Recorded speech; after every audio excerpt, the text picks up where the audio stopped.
다니엘 강의 31번째 시간입니다. 지난 주일 저녁에는 마귀가 공격하는 방법이라고 하는 제목으로 말씀을 드렸습니다. 우리가 하나님의 특별한 사랑으로 하나님의 자녀가 된 자들은 이 세상에서 미움을 받는다라고 요한복음에 말씀하고 있듯 우리는 죽을 때까지 마귀의 공격을 받아야 합니다. 그런데 마귀가 우리를 공격한다고 하는 것은 우리가 마귀와 싸우는 건데 그 싸움에서는 반드시 승리해야 된다는 거예요. 마귀는 우리가 하나님 앞에 가까이 가는 것을 막아요. 하나님께서 주시는 복을 막습니다. 결국 그들의 목적은 우리를 천국으로 가지 못하도록 함에 있다라고 말씀을 드렸죠. 그래서 그 싸움에서는 반드시 승리해야 돼요. 승리하기 위해서는 마귀가 우리를 어떻게 공격하는가를 알아야 되겠죠. 지난 주일에 다니엘을 죽이려고 했던 그 총리들과 고관들이 어떻게 다니엘을 죽이려고 했는가 말씀을 드렸죠. 먼저는 끊임없이 공격을 한다는 거예요. 한번 실패했다고 해서 마귀가 포기하고 뒤로 넘어지는 것이 아니라 계속해서 공격을 해요. 그래서 우리도 끊임없이 깨어서 기도해야 된다라고 하는 교훈을 줬고요. 마귀는 거짓말로 공격을 합니다. 우리가 거짓을 이기는 자들이 돼야 되고요. 기회를 놓치지 않고 때를 놓치지 않는다 그랬죠. 그래서 우리도 예수님을 신앙하는 믿음이 세상을 이기는 거예요. 우리가 그 믿음을 가져야 된다라고 말씀을 드렸습니다. 주셨던 말씀을 잘 기억하고 마귀와의 싸움에서 반드시 승리하여 믿음을 지키고 하나님께 영광 돌리고 복을 받는 사랑하는 성도들이 되시기를 다시 한번 주님의 이름으로 간절히 바랍니다. 여러분, 우리 기독교의 신앙생활 중 가장 중요한 것 중 하나가 기도죠. 기도란 학자의 정의에 보면 주를 믿는 자가 성령의 도우심과 예수 그리스도의 중보로 하나님 아버지와 가지는 영적 교제의 한 방편이다라고 말하고 있는데 이 기독교의 정의입니다. 주를 믿는 자가 하는 거예요. 물론 믿지 않는 자들도 어려울 때 힘들 때 위험한 일이 당할 때 기도하잖아요. 그건 막연한 다신론의 개념 속에서 종교적 본능에 의해서 기도하는 거고 우리 기독교는 주를 믿는 자가 하는 거예요. 그리고 내가 하는 게 아니고 누가 도움을 줘야 돼요? 성령의. 그래서 로마서에 보면 우리는 빌바를 알지 못하나 성령께서 우리를 도우신다라고 말하고 있죠. 그러니까 성령의 인도를 받으면 여러분이 기도할 때, 기도를 준비할 때 하나님 앞에 기도할 수 있는 거예요. 그 다음에 우리는 스스로 하나님 앞에 올라갈 수가 없기에 예수 그리스도의 중보로. 그래서 항상 기도 끝말에 예수님의 이름으로 기도합니다라고 우리가 기도를 드리죠. 예수님의 중보로 하나님 아버지와 가지는 영적 교제다. 영적 교제는 기도 외에도 또 있습니다. 뭐가 있죠? 찬송도 하고. 찬송할 때 우리가 하나님 만나잖아요. 또 성경 볼 때 하나님 만나고. 이게 영적 교제예요. 여러분, 우리가 하나님의 그 특별한 사랑, 오늘 오전은 기적적인 복을, 영원한 그 변하지 않는 복을 받은 자들이 하나님과 만나지 않는다고 하면 어떻게 될까요? 우리가 아무리 가까운 친구를 할지라도, 아무리 좋은 관계를 할지라도 사람이 멀어지고 만나지 않고 대화하지 않는다면 어떻게 돼요? 그 관계는 끊어지게 돼요. 그래서 우리가 하나님과 가까이 할 수 있는 교제의 방법을 하나님이 우리에게 주신 것 중 하나가 기도라는 거예요. 그래서 기도는 또한 성경에서 많이 비유하고 있듯 영혼의 호흡이다. 우리 믿는 성도들이 영적으로 살아있다고 하는 증거가 하나님과 기도하는 거다라고 많이 말씀하고 있죠. 여러분, 우리가 예수를 그리스도로 믿을 때 하나님께서는 우리에게 하나님의 자녀된 권세를 주셨다라고 성경은 증거하죠. 하나님의 자녀는 하나님을 향하여 뭐라고 부를 수 있어요? 아버지라고 부르는 거예요. 갈라디아서 4장 6절 함께 봅니다. 너희가 아들이므로 하나님이 그 아들의 영을 우리 마음 가운데 보내서 아빠 아버지라 부르게 하셨느니라. 그래서 우리는 하나님을 아빠 아버지라고 부르는 특권이 주어진 거예요.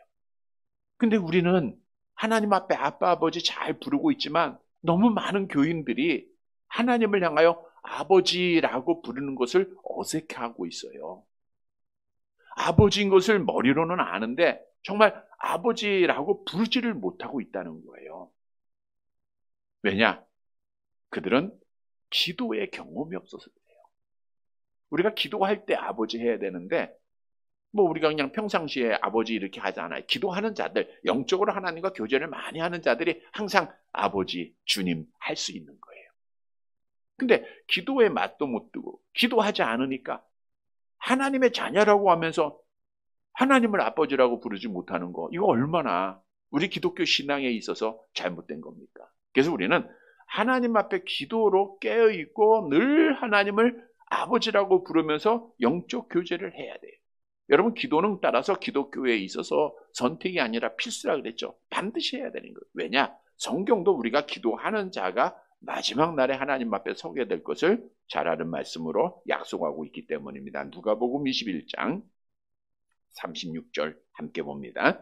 이러므로 너희는 장차 올 이 모든 일을 능히 피하고 인자 앞에 서도록 항상 기도하며 깨어있으라 하시니라. 깨어있는 자가, 기도하는 자가 하나님 앞에 서는 자들입니다. 그래서 우리는 늘 하나님 앞에 기도해야 돼요. 오늘 오전에도 말씀드렸듯 우리의 생사복은 하나님에게 달려있는 거예요. 내가 노력하고 열심히 한다고 해서 되는 게 아니에요. 하나님이 복을 주셔야 돼요. 하나님이 기적의 은혜를 베풀어 주셔야 되는 거예요. 근데 그 은혜, 그 복을 주관하고 있는 분은 하나님이시다라고 말하고 있죠. 성경도 많은 말씀으로 너희가 기도하면 내가 응답해 줄게 라고 약속하고 있어요. 우리 요한복음 15장 7절 함께 봅니다. 너희가 내 안에 거하고 내 말이 너희 안에 거하면 무엇이든지 원하는 대로 구하라. 그리하면 이루리라. 우리가 하나님의 말씀 안에서 기도할 때 하나님이 원하는 대로 구하라는 거예요. 우리 소원하는 게 많이 있잖아요. 그거 하나님 앞에 구하는 게 기도예요. 마태복음 7장 7절 8절 암송해 볼까요? 구하라 그러면 너희에게 주실 것이요, 찾아라 그러면 찾아낼 것이요, 문을 두드리라 그러면 너희에게 열릴 것이니 구하는 이마다 얻을 것이요, 찾는 이가 찾아낼 것이요, 두드리는 이에게 열릴 것이니라. 네. 앞에 화면에 뜨니까 화면 보고 보시면 되겠죠. 네. 구하면 주시는 거예요. 찾아내게 되는 거예요. 또 암송해 볼게요. 에레미야 33장 3절 너는 내게 부르짖으라. 내가 네게 응답하겠고 내가 알지 못하는 크고 은밀한 일을 내게 보여. 너는 내게 부르짖으라. 내가 네게 응답하겠다. 여러분, 복의 근원 대신 기적을 행하시는 하나님은 기도라고 하는 통로를 통하여 우리에게 은혜를 주시고 기적을 베풀어 주시는 줄 믿으시기를 바랍니다. 그래서 우리는 기도해야 돼. 근데 기도는 어떻게 해야 될까요? 예수님의 제자들도 기도해야 된다는 거 교훈을 받았는데 기도할 줄 몰라요. 그래서 예수님, 어떻게 하면 우리가 기도를 잘할 수 있습니까? 어떻게 기도를 해야 됩니까? 라고 할 때 주님께서 알려주신 것이 주기도문, 주님께서 가르쳐 주신 기도문이에요. 그 기도를 쭉 보면 먼저는 영광과 감사를 돌려라, 회개하라, 그리고 간구하고 또 도고 다른 사람을 위한 기도를 쭉 하고 그 다음에 예수님의 이름으로 기도하고 아멘. 이 기도의 방법이죠. 우리가 항상 대피 기도할 때나 또 우리가 기도할 때 물론 뭐 급한 일에 막 분초를 닦는 겪는 일을 당했을 때 이러한 것을 우리가 할 수는 없고 우리가 하는 거지만 정상적으로 할 때는 이러한 기도의 방법이 있다고 하는 거죠. 근데 오늘 본문의 말씀에 보면 다니엘은 그 많은 정말 하나님 앞에 기도의 본을 보였는데 오늘 본문의 말씀을 통해서 정확하게 이런 기도를 드려야 될 것을 우리에게 교훈해 주고 있어요. 따라서 오늘도 우리가 다니엘의 그 기도를 꼭 본받아서, 설교 제목이 다니엘의 기도입니다. 우리도 그런 기도를 들어서 하나님 앞에 응답받고 세상을 이기는 사랑하는 성도들이 되시기를 간절히 바랍니다. 자, 오늘 다니엘은 금령이 선포된 위에 기도했다는 거예요. 우리가 지난 시간에 다니엘을 죽이려고 하는 악한 자들이 금령을 하나 만들었죠. 뭐예요?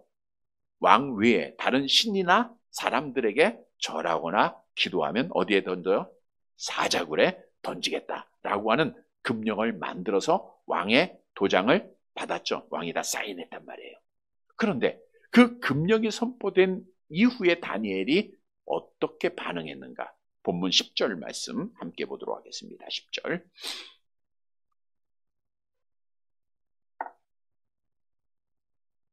같이 봅니다. 다니엘이 이 조소에 왕의 도장이 찍힌 것을 알고도 자기 집에 돌아가서는 윗방에 올라가 예루살렘으로 향하여 창문을 열고 전에 하던 대로 하루 3번씩 무릎을 꿇고 기도하며 그의 하나님께 감사하였더라. 알고도. 여기서 안다고 하는 것은 그냥 막연히 아는 게 아니라 확실하게 알았다는 거예요. 당시 다니엘은 자기를 죽이려고 하는 자들이 어떤 음모를 꾸몄는가를 분명하고 확실하게 다 깨달았다 그거예요. 그리고 다니엘은 그 금령을 딱 듣는 순간에 얘네가 나를 죽이려고 하는구나. 나에게서 흠을 찾고자 하는구나. 그 사실을 아는 거예요. 그럼에도 불구하고 다니엘은 자기의 생명의 위협이 있음에도 그는 하나님 앞에 기도했다는 거예요. 여기서 우리가 먼저 전제로 생각해야 할 문제가 있습니다. 물론 그 다리오 왕이 악한 자들의 요구를 들어서 금령을 선포했지만 악한 동기로 만들어진 법이라 할지라도 총독이 왕이 도장을 찍은 거예요. 그런데 성경은 왕의 명령에 복종하라, 순종하라, 복종하지 않으면 죄다 이런 말씀들이 많이 있습니다. 자, 한번 볼까요? 로마서 13장 1절 2절 같이 봅니다. 각 사람은 위에 있는 권세들에게 복종하라. 권세는 하나님으로부터 나지 않음이 없나니 모든 권세는 다 하나님께서 정하신 바라. 그러므로 권세를 거스리는 자는 하나님의 명을 거스림이니 거스리는 자들은 심판을 자취하리라.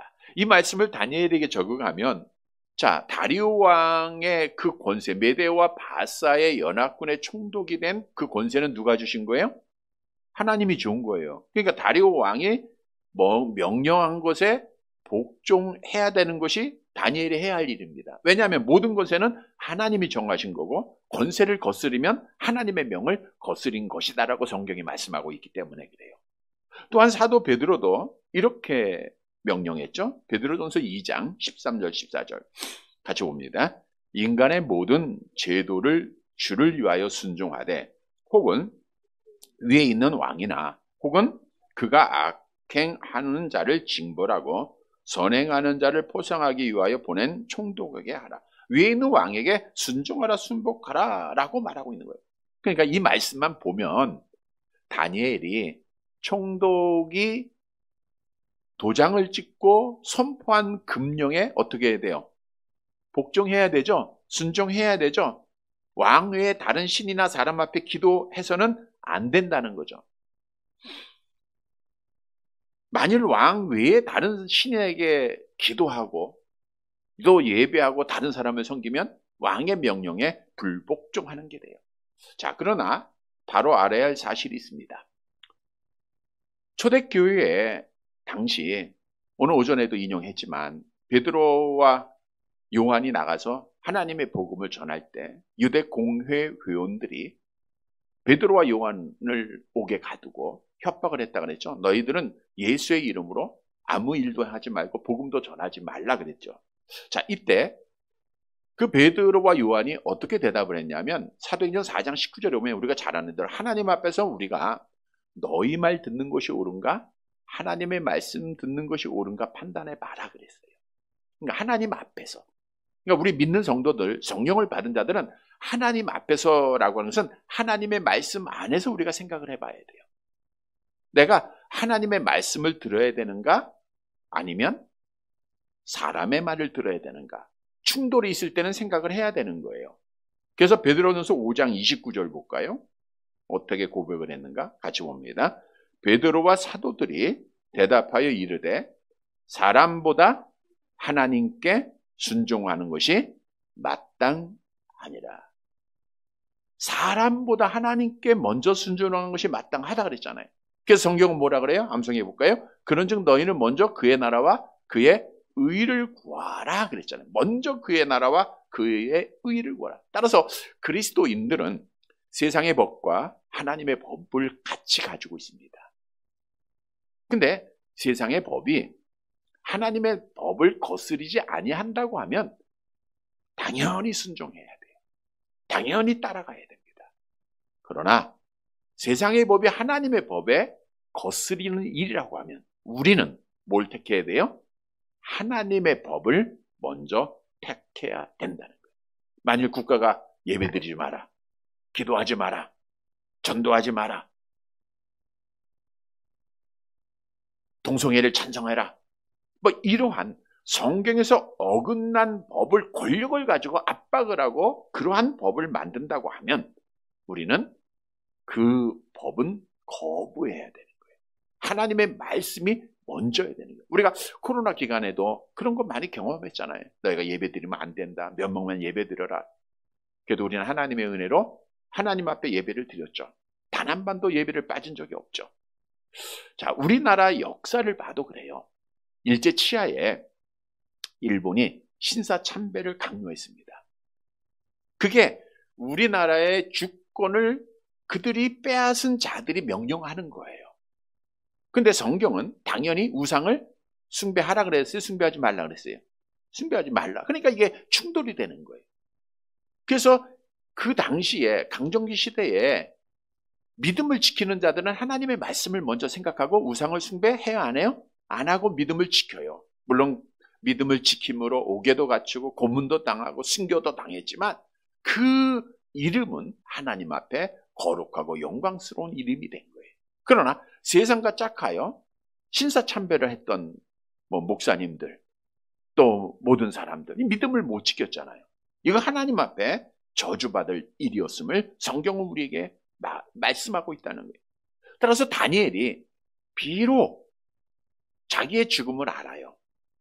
그리고 왕이 도장 찍은 것도 알았어요. 그러함에도 불구하고 다니엘은 하나님 앞에 기도하는 거 쉬어요? 안 쉬어요? 안 쉬는 거예요. 왜? 성경에서 기도하라고 했으니까. 여러분, 다니엘의 기도는 세상을 이기는 기도입니다. 다니엘의 기도는 믿음을 지키는 기도입니다. 다니엘의 기도는 세상을 무서워하지 않는 기도예요. 다니엘의 기도에말로 하나님을 영화롭게 해드리는, 정말 하나님의 살아계심을 증거하는, 우리가 이후의 내용에 보니까 다니엘의 기도에서 하나님의 살아계심을 증거하잖아요. 그런 기도예요. 그래서 오늘 다니엘의 기도를 본받으면 우리도 세상을 이기고 끝까지 믿음을 지키고 이 땅에 사는 동안 하나님을 영화롭게 하는 자가 될 수 있다는 거예요. 그러니까 다니엘의 기도를 우리가 본받아야 되겠죠. 자, 그러면 다니엘은 어떻게 기도했는가? 오늘 본문 10절 하반절로 다시 돌아가 봅니다. 거기 보니까 자기 집에 들어가서는 윗방에 올라가 그랬어요. 자기 집에 돌아갔어요. 윗방에 올라갑니다. 이 윗방은 2층 방이에요. 다락방이 아니라 다니엘이 총리라고 하는 고관의 직위를 가지고 있기 때문에 이제 큰 2층 방을 가지고 있었고, 거기가 다니엘은 주로 기도하는 용도로 사용했음을 알 수가 있죠. 자, 거기에서 다니엘의 기도가 오늘 본문에 보니까 6가지가 나오더라고요. 그래서 먼저는 예루살렘을 향해서 기도했다는 거예요. 어디를 향해서 기도했어요? 예루살렘을 향해서 기도했다.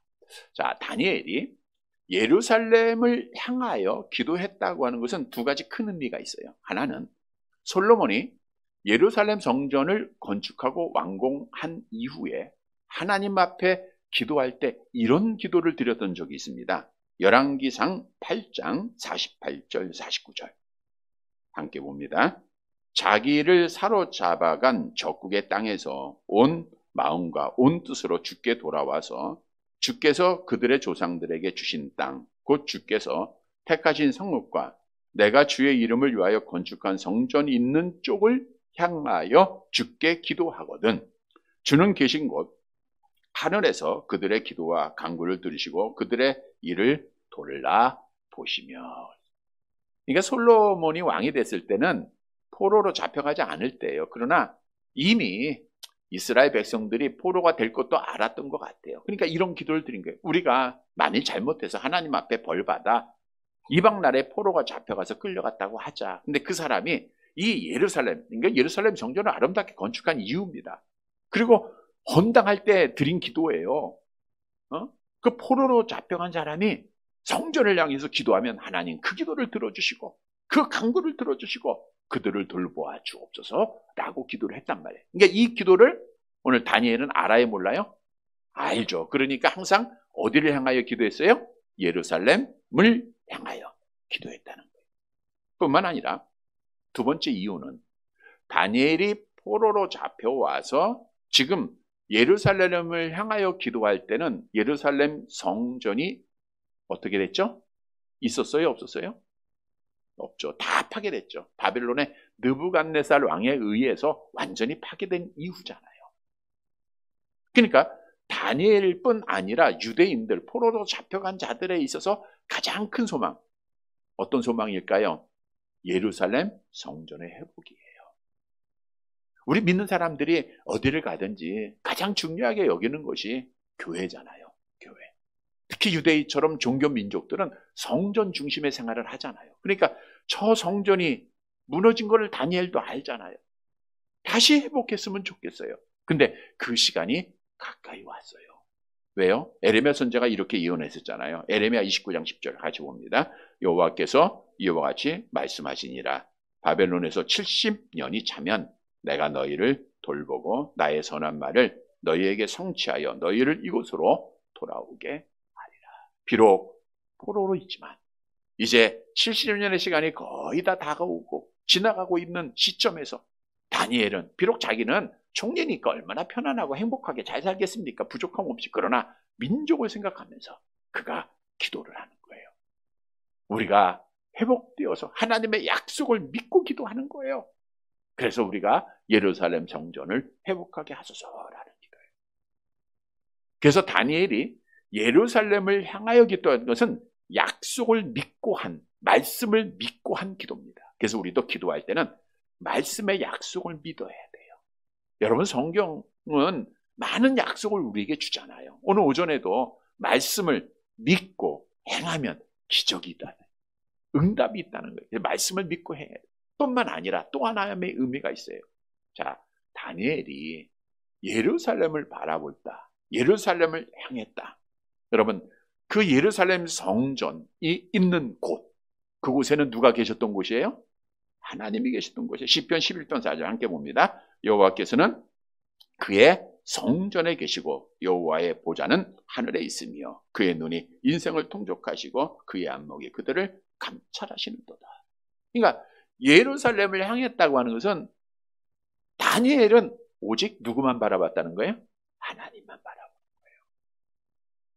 세상을 바라보고 세상을 의지하지 않았어요. 하나님만 바라보고 하나님만 의지하고 약속을 믿고 기도하는 겁니다. 고난의 날에 포로의 생활 동안 얼마나 괴롭고 힘든 일이 있습니까? 또 다니엘이 중상모략을 당하고 죽어야 할 그런 상황이잖아요. 하나님만 바라보고 기도하는 거예요. 하나님만 의지하고 기도하는 거예요. 그런 기도가 하나님 앞에 응답이 있다는 거예요. 시편 18편 18절 같이 봅니다.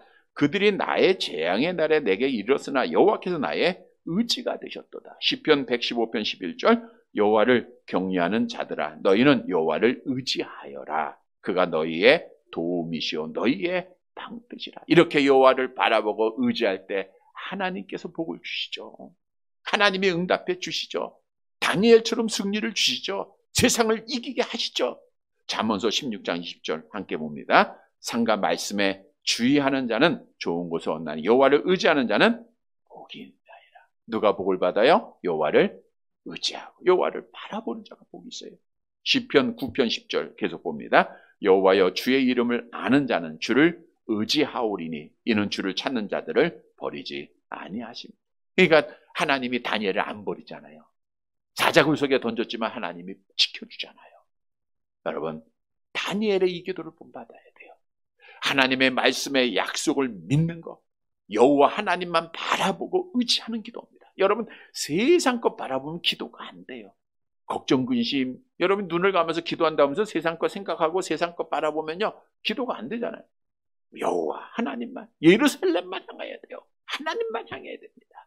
우리 다니엘의 이런 모습을 본받고 말씀의 약속을 믿고 여호와만 바라보고 여호와만 의지하면서 드리는 기도를 우리 성도들도 드리게 되기를 주님의 이름으로 간절히 바랍니다. 두 번째로는 창문을 열어놓고 드리는 기도예요. 창문을 열고, 오늘 보면 예루살렘을 향하여 뭘 열었어요? 창문을 열었다. 아마 지금 저는 춥지 않았나 보죠? 네, 어쨌든 창문을 엽니다. 근데 이 창문이 원문에는 복수예요. 그러니까 2개 이상의 창문을 말하고 있는데 활짝 열었다 그런 뜻이에요. 다 열었어요. 자, 보세요. 다니엘은 10절 상반절에 자기를 죽이려고 하는 급령이 선포된 것을 알았어요? 몰랐어요? 알았단 말이에요. 그러니까 자기를 시기한 2명의 총리들 그리고 많은 고관들이 자기를 죽이려고 하는 자들이 악한 영에 사로잡힌 자들이 자기가 하나님 앞에 기도하는 모습을 보려고 했을 거예요? 안 보려고 했을 거예요? 보려고 했죠. 흠을 찾아야 되니까. 그걸 알고 있음에도 좀 우리 같으면 좀 지혜롭게 문 닫고 딱 기도하면 나는 하나님 앞에 기도하고 그들이 볼 수가 없잖아요. 다니엘의 흠을 찾을 수가 없잖아요. 그러면 사자굴 속에 던져지지도 않고 믿음도 지키고 사자굴 속에도 가지 않고 얼마나 좋습니까? 얼마나 지혜로운 일이에요. 근데 다니엘은 문을 열고 기도했어요. 내가 사자굴 속에 던질지라도 내가 죽을지라도 나는 여호와 하나님을 경외하는 믿음의 사람이요 기도하는 자라고 하는 사실을 보이는 거예요. 이방인들에게 나는 기도하고 있다는 것을 보여준 거예요. 물론 기도하는 모습을 잘못 보인 자들도 있어 주님 앞에 책망받은 자들이 있습니다. 외식하는 바리새인과 서기관들, 그들은 가만히 있다가 사람들이 지나가면 2손 들고 크게 기도하면서 나 하나님 앞에 기도하는 사람이야. 나 하나님 이렇게 잘 섬기고 있어 라고 외식했죠. 우리 마태복음 6장 5절에 나와 있네요. 함께 봅니다. 또 너희가 기도할 때 외식하는 자와 같이 하지 말라. 그들은 사람에게 보이려고 회당과 큰 거리 어귀에 서서 기도하기를 좋아하느니라. 내가 진실로 너희에게 이르노니 그들은 자기 상을 이미 받았느니라. 여러분, 다니엘은 사람 앞에 나 믿음 생활 잘하고 있어 라고 하는 것을 보이기 위한, 외식을 위한 기도가 아닙니다. 다니엘은요, 기도하는 것이 보여지면 어디 가야 돼요? 사자굴 속에 들어가야 돼요. 그걸 알면서도 보였어요. 이거는 뭐냐? 나에게 어떤 핍박이 있고 내가 심지어 사자굴 속에 던짐을 받는다 할지라도 나는 뭐 하는 거예요? 하나님을 믿는 자다. 하나님을 경외하는 자다. 나는 하나님의 자녀다. 나는 그리스도인이다. 이걸 뭐 했다는 거예요? 보였다는 거예요. 오늘 오전에도 그런 말씀 드렸잖아요. 하나님 앞에 기적적인 복을 받은 자들은 오늘 맹인이 눈을 뜨고 나서 뭐라 그랬어요? 내가 그다.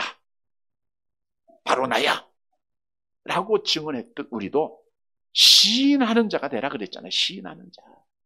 그래서 기도하는 모습을 보이는 우리 성도들이 되시기를 바랍니다. 정말 집에서 먼저 기도하는 모습 자녀들에게 꼭 보여야 돼요. 물론 그것이 말씀드린 대로 외식이 돼서는 안 됩니다. 마치 자녀들이 게임 만화책 보고 막 게임하다가 엄마가 들어오는 문소리 들면 저도 그냥 공부하는 척하듯 공부하는 모습을 보이려고 하듯 그런 모습이 아니라 우리가 TV 막 보고 있다가 애들이 들어오면 TV 딱 끄고 기도하는 그런 게 아니라 늘 기도하는 모습을 보여야 되는 거예요. 야, 우리 엄마는 우리 아내는 기도하는 사람이구나. 늘 기도하고 있구나. 이게 보여져야 돼요. 뿐만 아니라 우리는 어디를 가든지 이방 사람들 앞에 다니엘처럼 문 열고 기도해야 돼요. 우리 성도들은 식당에 가서 항상 다 기도하시죠? 네, 기도하는 거예요. 그것도 남 안 보게 짧게 하지 말고, 네? 그렇다고 밥 다 싫도록 뭐 10분, 20분 하는 건 아니잖아요. 간절하게 두 손 모으고 기도하는 거예요. 그러면 주위의 사람들이 볼 때 뭐라고 생각해요? 저 사람 교회 다니는구나. 저 사람 예수 믿는구나. 물론 조롱하는 자도 있겠지만 그들의 마음속에 찔림을 갖는 자들이 있어요. 이걸 보여야 돼. 다니엘이 문을 열었잖아요. 우리도 문 열고 공공장소에서라도 항상 기도하는 거 잊지 말아야 돼. 우리 권사님 식당 가면 꼭 기도하시죠? 그럼 간절하게 기도하고 들리도록 기도하고 그래서 다니엘처럼 문을 열고 기도하는 자들이 되시기를 바랍니다. 세 번째로는 다니엘의 기도는 전에 하던 대로 드리는 기도예요. 전에 내가 하던 대로 했다, 하고 있다, 이건 뭐예요? 습관적인 습관. 그러니까 다니엘은 뭐가 습관이에요? 기도하는 습관이 있어요. 금령이 선포되기 전부터 다니엘은 기도하는 거예요. 갑자기 드리는 게 아닙니다. 우리가 막 어려운 일을 당하고 큰 일을 당할 때, 큰 아픔을 당할 때는 다 기도해요. 그런 기도가 아니라 늘 하던 대로 드리는 기도입니다. 여러분, 이렇게 어려운 일을 당할 때 기도하는 사람들은 그 문제가 끝나고 해결받으면 기도를 쉬어요. 우리 자녀가 대학 가기 위해서 열심히 기도를 하는데 100일 전부터 기도를 합니다. 100일 동안 새벽 기도 나와요. 시험이 딱 끝나니까 기도할 목적이 없어지잖아요. 기도를 안 하는. 그런 기도 말고 늘 우리는 하나님 앞에 기도하는 자가 돼야 돼요. 기도의 습관을 가진 모범은 예수님이 보이셨죠? 누가복음 22장 39절 함께 봅니다. 예수께서 나가사 습관을 따라 감람산에 가심에 제자들도 따라가. 그래서 우리가 습관을 가져야 돼요. 여러분, 오늘 이 말씀을 묵상하면서 과연 나의 습관이 뭔가 한번 생각해 보세요. 내가 일어나자마자 하는 게 뭐가 나의 습관인가? 뭐가 습관이죠? 요즘 젊은이들은 어떤 습관일 것 같아요? 핸드폰 보는 거예요. 핸드폰. 또 지금은 신문은 없지만 뭐 뉴스 보는 사람이 있을 것이고 뭐 여러 습관들이 있을 겁니다. 우리의 습관은 뭐 하는 습관이 돼야 됩니까? 기도하는 습관이 돼야 돼요. 성경 보는 습관이 돼야 됩니다. 늘 하던 대로. 이 말씀이 참 중요해요. 늘 하던 대로. 우리가 늘 깨어 기도하는 습관을 갖는 우리 성도들이 되시기를 바랍니다. 네 번째, 다니엘의 기도는 하루에 3번씩 드리는 기도예요. 하루에 3번씩. 아침과 정오와 저녁 시간. 자기 집에 가서 2층 기도하는 곳 문을 열고 그가 기도한 거예요. 기도합니다. 자, 다니엘이 당시에 총리다 보니까 날마다 왕실에 출근을 해야 되잖아요. 출근해야 돼요. 저녁에 퇴근하고 저녁 기도만 한 게 아니에요. 점심에 기도하기 위해서는 점심시간에 맞춰가지고 집에 와야 돼요. 이게 사실 번거로운 일입니다.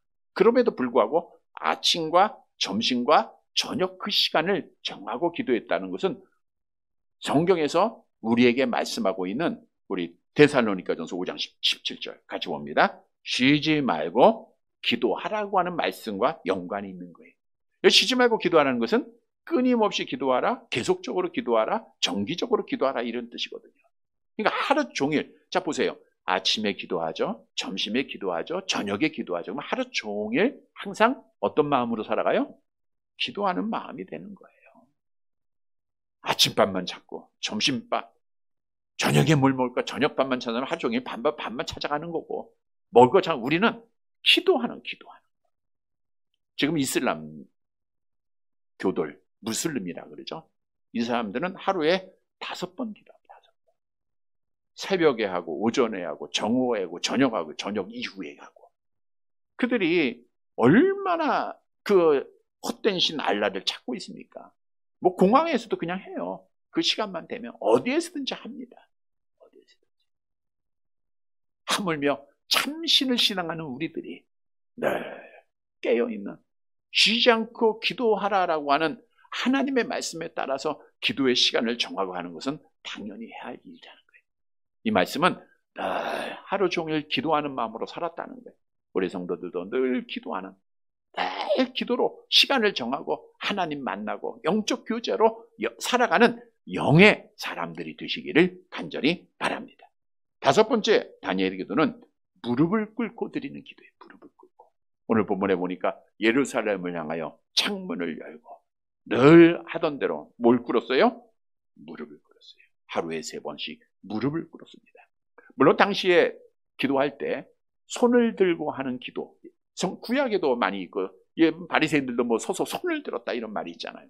그러나 손을 들고 하는 기도뿐 아니라 무릎을 꿇고 기도하는 경우도 있습니다. 또 많이 있어요. 특히 이처럼 무릎을 꿇기도 하는 것은 하나님 앞에 자기 자신을 낮추는 모습뿐 아니라 간절함이 거기 있는 간절함. 그래서 우리 예수님께서도 항상 기도하실 때 무릎을 꿇고, 특히 겟세마네 동산에서 기도하실 때 무릎을 꿇고 기도했어요. 우리 누가복음 22장 41절 함께 봅니다. 그들을 떠나 돌 던진 만큼 가서 무릎을 꿇고 기도하여. 무릎을 꿇고. 앞절에 보니까 엘리야 선지자도 갈멜산에서 무릎을 꿇고 기도했다. 또 베드로도 사도행전 9장 40절 함께 봅니다. 베드로가 사람을 다 내보내고 무릎을 꿇고 기도하여. 무릎을 꿇고 기도했다. 이거는 자기를 낮추고 간절하게 기도하는 거예요. 간절하게. 여러분, 대충 하는 기도가 아닙니다. 우리가 정말 하나님 앞에 무릎을 꿇었다라는 건 뭐예요? 나를 다 내려놨다는 거잖아요. 무릎을 꿇었다는 것은 우리 좀 간절함이 있는 거 아니에요. 간절함이. 어떤 문제를 해결하기 위해서 우리가 어떤 사람을 만날 때 내 간절함을 보이기 위해서 무릎을 꿇는 경우가 있듯 우리가 하나님 앞에도 간절함으로 기도하는 거예요. 우리가 누가복음 18장으로 가보면 억울한 일을 당한 과부의 모습을 보잖아요. 그가 억울한 일을 풀기 위해서 재판관을 찾아가서 내 원한을 좀 풀어달라고 해요. 근데 과부가 찾아오니까 재판관이 하나님을 모르는 자니까 무시해요. 그러나 매일매일 간절하게 무릎을 꿇고 기도를 하는 거예요. 간청을 하는 거예요. 그랬더니 그 재판관이 그러잖아요. 내가 그 원한을 풀어주겠다. 왜? 그렇지 않으면 늘어와서 나를 번거롭게 하기 때문에. 이 비유로 주님께서 말씀하시고 우리 주님이 말씀하셨죠. 누가복음 18장 7절 같이 봅니다. 하물며 하나님께서 그 밤낮 부르짖는 택하신 자들의 원한을 풀어주지 아니하시겠느냐. 여러분, 하나님은 간절하게 무릎 꿇고 기도하는 자 오래 안 참습니다. 원한을 풀어주십니다. 다니엘의 기도를 들어주셨습니다. 그래서 우리도 간절하게 겸손하게 하나님 앞에 기도하는 자들이 돼야 돼요. 여섯 번째 다니엘의 기도는 감사의 기도입니다. 오늘 본문에 보니까 그의 하나님, 나의 하나님이라는 뜻이에요. 만유를 창조하신 절대자 주권자 하나님 앞에 답이 있는 걸 알아요. 그리고 감사했어요. 여기서 중요한 거예요. 기도를 예루살렘을 향하여 보세요. 기도합니다. 창문을 열고 기도했어요. 하던 대로 3번씩 기도하는데 무릎을 꿇고 기도했어요. 기도를 하고 나서 오늘 본문에 보니까 뭐 했어요? 감사가 나오더라고. 이건 뭐예요? 기도하고 나니까 감사가 나. 자기가 죽을 것 알아. 사자굴 속에 던질 것 알아. 근데 기도하고 나니까 하나님이 자기를 지켜주실 것을 믿게 돼요. 기도하고 나니까 응답을 확신하게 돼요. 그러니까 하나님 앞에 감사의 기도를 드리는 거예요. 여러분, 이게 기도예요. 우리가 기도하고 나서 또 걱정하고 근심하고 또 기도하고 나서 또 슬퍼하고, 이거는 아니죠. 하나님 앞에 맡겼다는 거예요. 완전한 기도입니다. 완전한 기도. 믿음의 기도를 드렸다는 거예요. 여러분, 기도는 그거예요. 하나님이 약속했잖아요. 내가 너 응답해 주겠다. 그러니까 감사하는 거예요. 감사. 여러분, 기도하고 감사하는 자들이 되시기를 바랍니다. 하나님이 나의 기도를 들어주심을 믿는 성도들이 되시기를 바랍니다. 그래서 우리도 늘 하나님 앞에 감사해야 돼요. 이 감사하면 누구의 능력이 나타나요. 감사할 때 기도 응답이 믿고 감사하니까 그 믿음대로 된다 했으니까 응답이 당연히 되는 거죠. 그래서 다니엘처럼 감사의 기도를 드리는 사랑하는 자들이 되시기를 바랍니다. 말씀을 정리해 드립니다. 여러분, 성경은 기도가 꼭 필요함을 수없이 계속해서 우리에게 교훈해 주고 있어요. 만물을 창조하시고 주관하시는 여호와 하나님은 우리에게 복을 주시기를 원하십니다. 여러분들을 온 천하보다도 귀하게 여기시고 여러분 건강하기 원하고요. 평안하기 원하고요. 행복하기 원하고요. 여러분이 성공하기를 원하고, 근데 그 원함이 기도라고 하는, 여러분의 기도라고 하는 도구를 통해서 이루어진다는 거예요. 하나님이 기도를 통해서 주신다는 거예요. 오늘 본문으로 가보면 다니엘은 금령이 선포된 것을 알았어요. 그럼에도 불구하고 기도를 쉬지 않고 기도를 통해서 세상을 이기고 기도를 통해서 믿음을 지키고 기도를 통해서 하나님을 영화롭게 했어요. 성도 여러분, 오늘 다니엘이 드렸던 기도는 어떤 기도인가? 먼저는 어디를 향한 기도예요? 예루살렘을 향한 기도. 예루살렘에 향한 기도는 말씀을 믿는 믿음, 그리고 여호와 하나님을 바라보는 기도예요. 그 다음에 뭘 열었어요? 창문을 열었어요. 이건 사람 앞에 보이는, 인정하는, 나타나는 기도. 그리스도를 시인하는 기도예요. 무서워하지 않고 담대하게 하는 기도입니다. 이런 기도를 드려야 돼요. 세 번째로는 전에 하던 대로 습관적으로 하는, 우리가 기도의 습관을 꼭 가져야 돼요. 그리고 네 번째로는 몇 번씩? 3번씩. 아유, 난 5번씩, 그럼 5번 좋아요. 하여간 항상 기도하는 거예요. 항상. 늘 하루 종일 기도하는 거예요. 5번째는 어떻게? 무릎을 꿇고 간절하게, 겸손하게. 6번째는 기도의 응답을 믿고 뭐 해야 돼요? 감사하면 돼요. 이 기도를 통해서 다니엘이 승리했습니다. 이 기도가 응답이 됐어요. 사랑하는 성도 여러분, 오늘 우리에게 본을 보니 이 다니엘의 아름다운 기도를 꼭 본받아서 우리도 기도를 통해서 세상을 이기고 기도를 통해서 믿음을 지키고 우리 하나님을 크게 영화롭게 드리는 사랑하는 성도들이 되시기를 주님의 이름으로 간절히 바랍니다.